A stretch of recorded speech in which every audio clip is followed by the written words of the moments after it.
Panampatta accident നടന്ന സ്ഥലത്താണ്.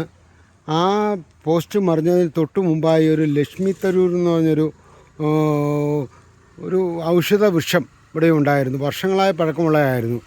ആ വൃക്ഷം നിന്നുകൊണ്ട് ആ കാറുകാർക്ക് വലിയ അപകടം പറ്റി കാണത്തില്ല. ആ കാറാണ് ഇടിച്ചതെന്നുള്ളതിൻ്റെ തെളിവാണ് ഈ ലൈറ്റിൻ്റെ സൈഡ് മിററിൻ്റെ കവറാണിത്.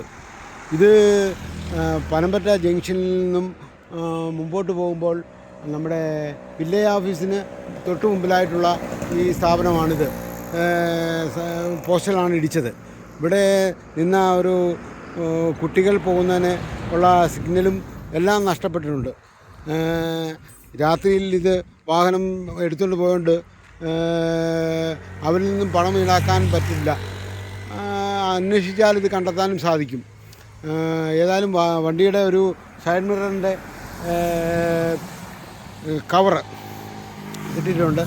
ആ കവറ് മുഖാന്തരം ഇത് നഷ്ടപ്പെട്ട ഏത് വണ്ടിയാണെന്ന് മനസ്സിലാക്കിയിട്ടാണെങ്കിൽ അത് അന്വേഷിച്ച് കണ്ടെത്താൻ പറ്റും. അപ്പോൾ ഇതാണ് അതിൻ്റെ കവറ്. ആ കവറ് ഏതായാലും വാഹനത്തിൽ യാത്ര ചെയ്തവർക്ക് അപകടം പറ്റിയില്ലെങ്കിൽ സന്തോഷം.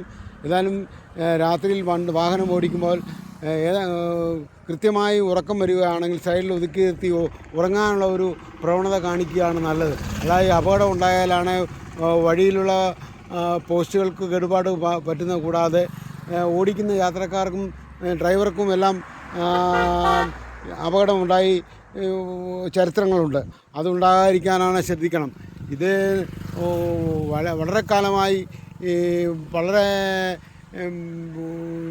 ലൈക്ക് ചെയ്തിട്ടുള്ള ഒരു യൂട്യൂബർ ഇട്ടിട്ടാണ് ലൈക്ക് ചെയ്തിട്ടുള്ള അനേകം ലക്ഷക്കണക്കിന് പേര് ലൈക്ക് ചെയ്തിട്ടുള്ള ഒരു ലക്ഷ്മി തരൂരാണ് ഇപ്പം മറിഞ്ഞിവിടെ കിടക്കുന്നത്. ഏതായാലും അത് പോയത് കൊണ്ട് മറ്റ് യാത്രക്കാർക്കൊന്നും അപകടം പറ്റി കാണത്തില്ല എന്ന് വിശ്വസിക്കാം. ഇത്രയും പറഞ്ഞുകൊണ്ട് പനമ്പറ്റയിൽ നിന്നുകൊണ്ട് ജെയിംസ് കാരൂർ, പത്തനാപുരം.